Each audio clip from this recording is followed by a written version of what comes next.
सातव्या मुलीची सातवी मुलगी या मालिकेच्या 2 फेब्रुवारीच्या भागात आपण पाहणार आहोत. अद्वैक हा रागाने रुपालीला म्हणतो की मी तुझा अंत करणार आहे आणि तो रुपालीच्या अंगावर धावून जातो.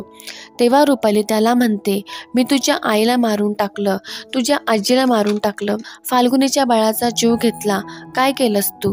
रुपालीच्या तोंडून तिचं हे खरं ऐकल्यावर घरातील सगळ्यांना धक्का बसतो, कारण रुपालीने फाल्गुनीच्या बाळाला मारलं ही गोष्ट कोणालाच माहिती नव्हती. फाल्गुनी आणि तेजस पूर्णपणे खचून जातात आणि तेजस रुपालीला विचारतो, तू मारलंस का माझ्या बाळाला? रुपाली फक्त रागाने त्याच्याकडे बघते.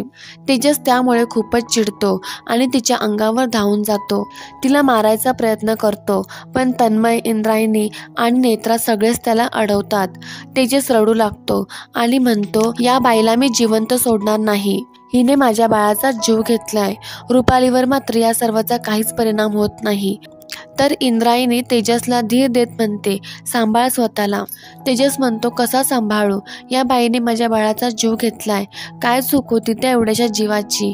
हिने आपल्या आजीला मारलं, अद्वैकच्या आईचा जीव घेतला, मी तिला जिवंत सोडणार नाही. इंद्रायणी त्याला शांत करते, म्हणते तेजस ही योग्य वेळ नाही. रुपाली मात्र हसत अद्वैकडे बघते आणि म्हणते की सांग मला, काय करणार आहेस तू?